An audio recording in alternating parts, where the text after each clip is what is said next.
Tired of watching lore videos that take 40 minutes to explain to you the story of a Lego game? Same.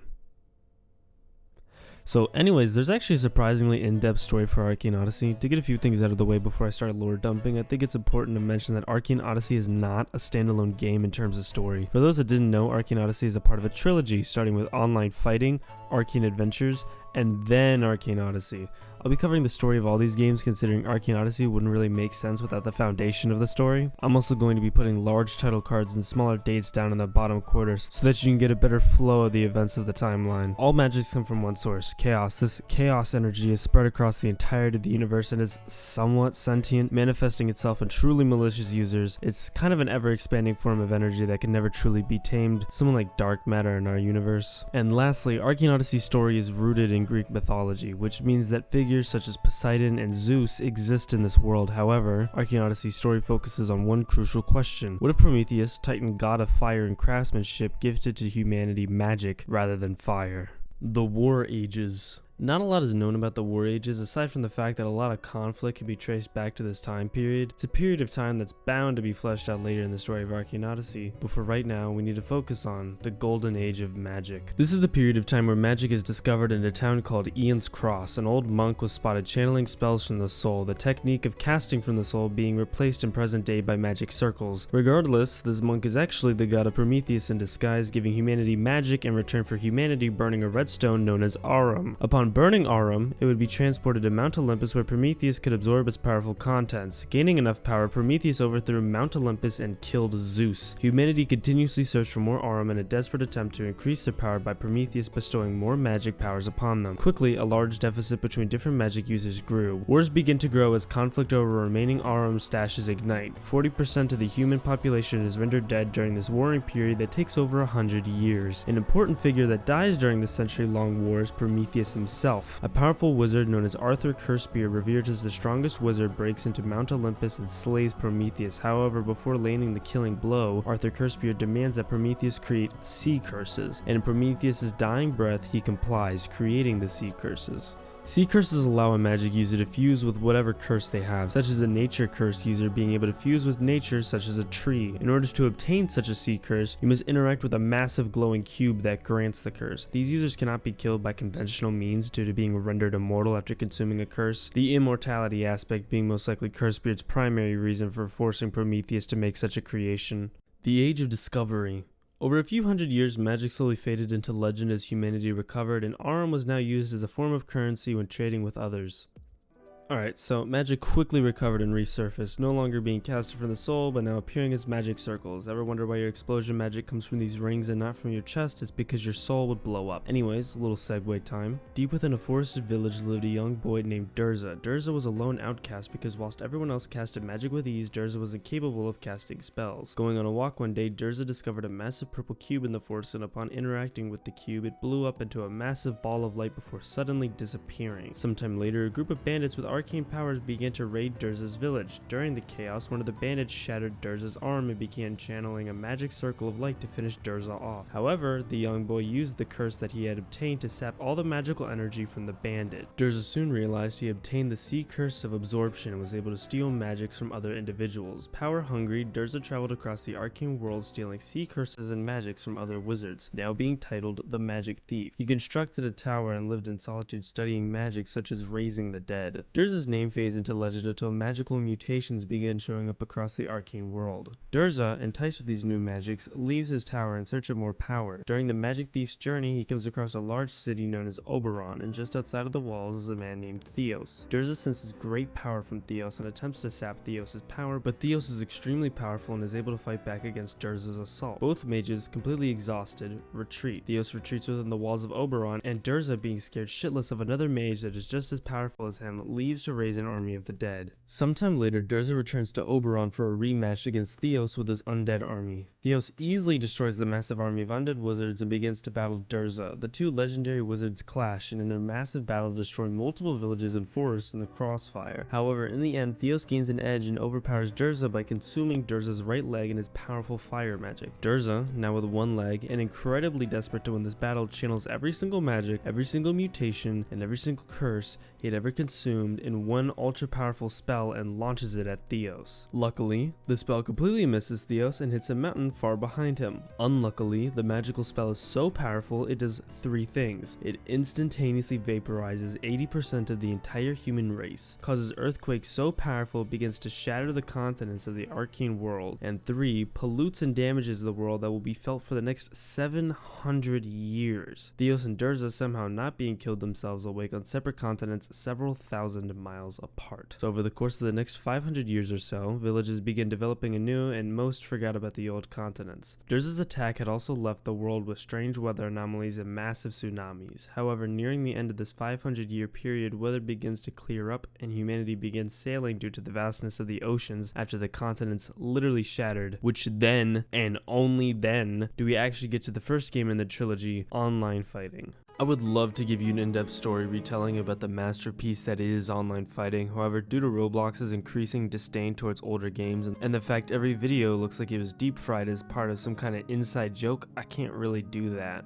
Around this period of time, the Arcane government is founded and half the world just got nuked to hell and back by an edgelord no one knows. In fact, a similar situation happens in the Old Sea, the same place where all those continents blew up, in which most of the population disappears out of nowhere. Again. People, believing the Old Sea to be terribly cursed, sail north into what is now known as the Seven Seas. Around the time everyone is sailing north, our old friend THEOS, now dubbed the War Phoenix, also sails north. THEOS occasionally clashes with the Arcane government due to how totalitarian THEOS views them, but overall ignores them completely. THEOS is only really worried about finding the magic thief, whom, on the opposite side of the spectrum, DURZA absolutely despises the Arcane government and the fact that many high-ranking officials of that government are curse users. DURZA realizes that with a large united government at play, his best move is to lay low and slowly gain power over time, hopping from island to island, making sure to stay at least a sea away from THEOS due to his fear towards the War Phoenix. Over time, DURZA becomes consumed by power and leaves his body, transforming into an immortal dark spirit. Meanwhile, while THEOS and DURZA are playing an immortal version of Battleship, an admiral from the AG, Admiral Argistus, gets pissed at a group of pirates known as the One-Shot Pirates. Who's the leader of the One-Shot Pirates, you might be asking? The literal fucking god killer, Arthur CURSEBEARD. Argistus, armed with wind and gravity, as well as the world government, releases a massive tornado at full power at the One-Shot Pirates, ripping through their galleon and traveling miles. As a result, the tornado causes havoc all over the First Sea. One of the victims of said tornado is THEOS, who's blown off course and causes THEOS to crash into New Ground Island. DURZA, realizing how little influence he has when compared to a massive totalitarian government, a literal godslayer, and the War Phoenix, DURZA decides to begin corrupting minds and resurrecting a dead army once again, whom includes King Ramses II. No, not that one, this one. Anyways, as DURZA begins corrupting islands and resurrecting dead warriors, the magic thief ends up botching a resurrection spell and instead revives a pile of ash that has been floating across the ocean for centuries. You see, remember when I said that DURZA launched an attack that shattered continents and slaughtered 80% of the entire human race? One of the victims of that massive global attack was this pile of ash that has been floating in this cursed, magic-polluted sea for an egregious amount of time. This pile of ash is the main protagonist and player from Arcane Adventures. Now we can talk about this fucking game. Probably the game Vtex is best known for, Arcane Adventures. The game begins on New Ground Island, the same place THEOS crashed after being hit by Argis's tornado. THEOS immediately senses the magical power of the protagonist and gives them a magical dagger for proving themselves as a magic user. The protagonist sails from island to island, cleaning up the messes DURZA had left from his conquest of trying to make an undead army and corrupt individuals. After becoming a more adept magic user, the protagonist sails to the Borealis Shipwreck in the Second Sea. Here, THEOS explains his long history with DURZA and how his corruption is the source of every single enemy the protagonist has had to face off against. THEOS asks the protagonist if they would help him defeat DURZA and his undead army. The protagonist, being a people pleaser and being unable to say no, agrees and begins training with THEOS to awaken their mind, gaining their second magic and becoming a more seasoned mage. After gaining their second magic from being tossed around by THEOS, the protagonist travels with THEOS to the Third Sea in search of CURSEBEARD, hoping that CURSEBEARD would align himself with the cause of THEOS and take down DURZA. However, upon entering CURSEBEARD's castle, the protagonist realizes that CURSEBEARD isn't even there in the Third Sea anymore. Rather, he had already left to battle DURZA in the Seventh Sea. THEOS being extremely confused by this because CURSEBEARD never saw DURZA as any kind of threat before, and THEOS believed DURZA to be in the Fourth Sea, not the Seventh Sea. Theos takes the protagonist aside to relax for some time and opens up about himself, how he feels alone due to Oberon being destroyed in DURZA's blast, and how he believes he doesn't have much more time in his old age. Theos gifts to the protagonist his gauntlet. The player slowly begins to master their second magic in the third sea. After sailing for some time, they decide to head to the fourth sea, but stopping dead in their tracks due to a mysterious dark tower in the distance. Venturing inside, the protagonist discovers Theos, battling against the undead god Prometheus. Theos eventually defeats undead Prometheus, but dies due to his injuries sustained from battling a god. Theos asks the protagonist to carry out his final wish, to rid the world of the magic thief DURZA, once and for all. And that's where Arcane Adventures ends. Yeah, I'm not kidding. Due to Roblox patches and new updates, Arcane Adventures was rendered broken, so that's where the in-game story ends. However, the document for lore continues onwards.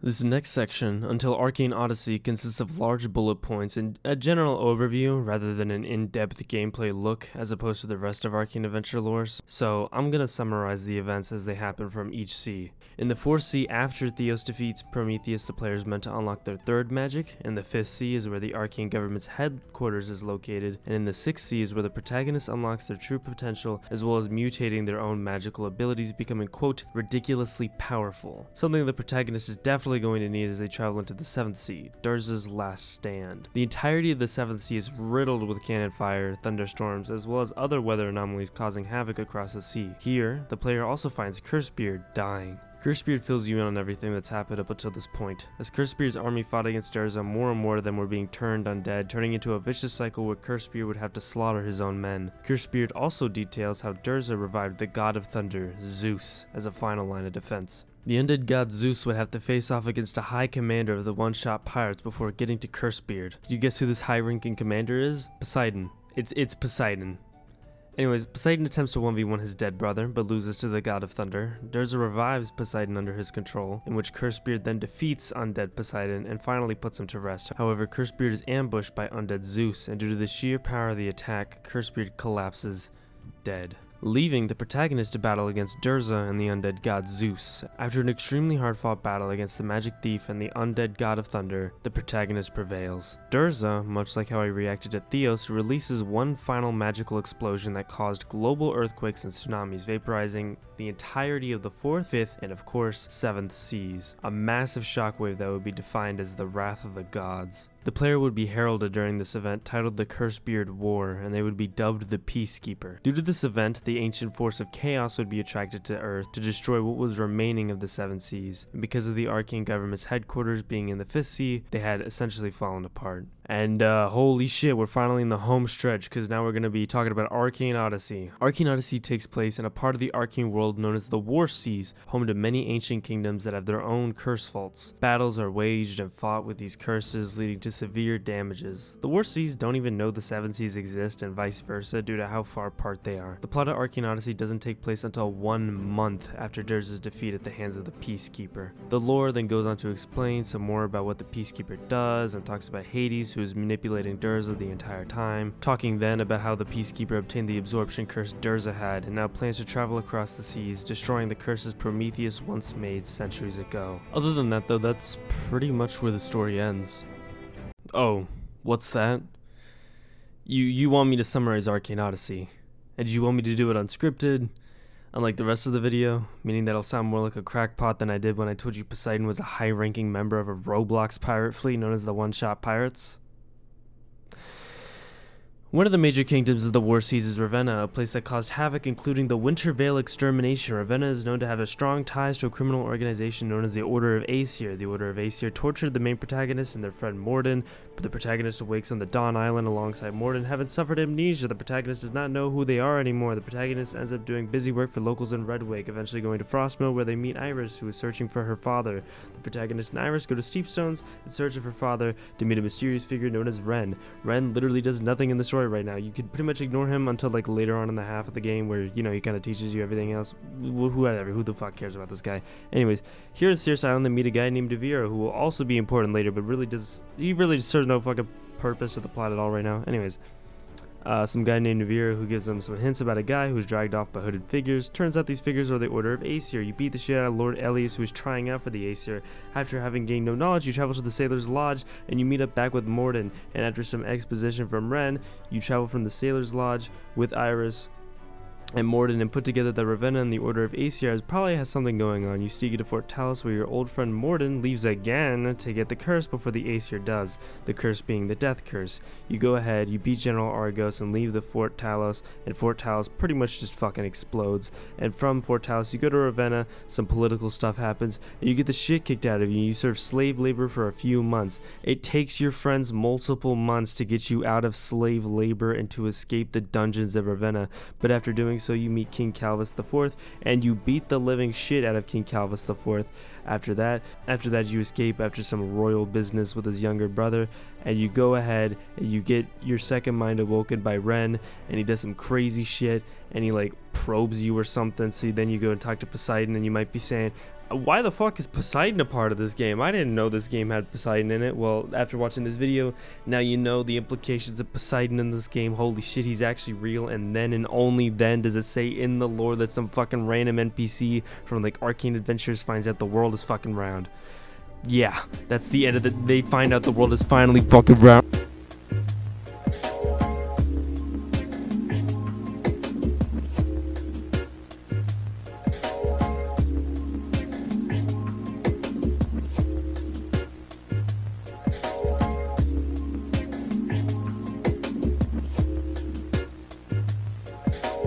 Why are there so many bananas?